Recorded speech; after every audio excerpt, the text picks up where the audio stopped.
Hello, what's up everyone? Welcome back to another video. Now today I'll be showing you how I make this delicious curry coconut chickpeas, or coconut curry chickpeas, whichever you want to call it. So guys, let's get started. So here I have some chickpea from the can already washed and drained.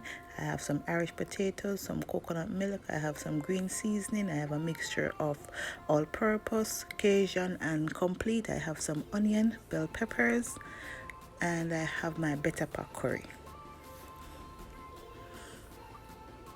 Now, so to my pot, I'm just going to go ahead and add some coconut oil, and I'm going to allow this to melt. Then I'm going to go in with my better pack curry, and I'm going to allow this to toast up. In the Caribbean we say burn the curry, but I don't want you to literally burn the curry. We want you to just toast it up. So we're going to put it in the pot and we're going to move it around for a couple of seconds until it's nice and fully incorporated. We don't want to do this until it turns black, or else your curry will taste bitter and nasty. We just want you to toast it up for a couple of seconds. Then I'm going to go in with my chickpea, or chickpeas, or garbanzo beans, whatever you want to call it, and I'm going to give this a good toss. As I said, I'm using the can, but of course if you have fresh, you could go ahead and boil it up and do your thing. I'm going to go in with my bell peppers and onions, and I'm going to saute this for about 2 to 3 minutes.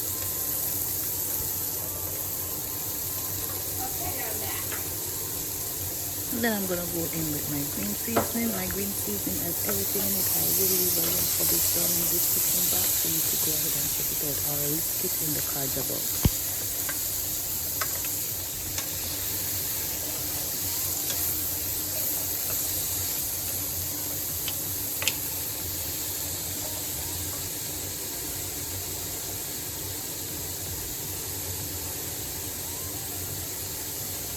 Now I'm going to go ahead and add my seasoning.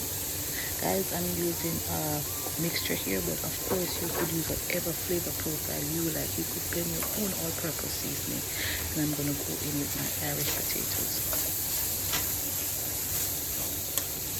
I'm going to give this a good toss. Then I'm going to add my coconut milk and some water and allow this to simmer until everything is nice and thick, until the Irish potato is thick and the Irish potato is cooked and the gravy gets thickened.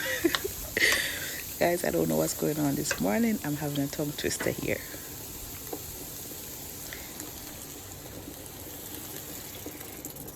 And now I'm going to go in with about 2 cups of water.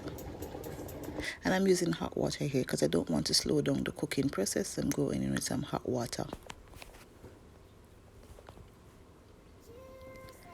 I'm going to give this a mix and allow this to simmer until everything is nice and thick and comes together.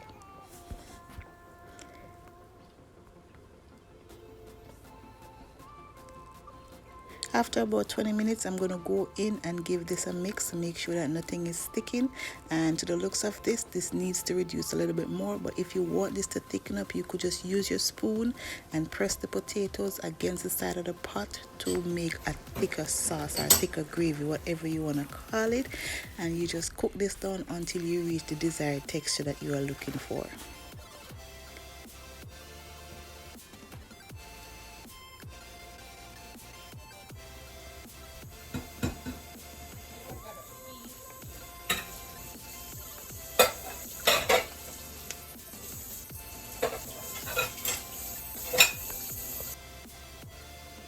Now this is what I'm talking about. As it cools down, it will thicken up a bit. So this is the consistency I'm going to leave it at, because once it cools, it will thicken up. I did went ahead and serve this up with some garlic naan that I've made on the same day. I will leave a link on that recipe and you could go ahead and check it out, and I will leave everything that I'm using down in the description box for this particular recipe. Thank you so much for watching, and I'll see you in my next one. Bye bye.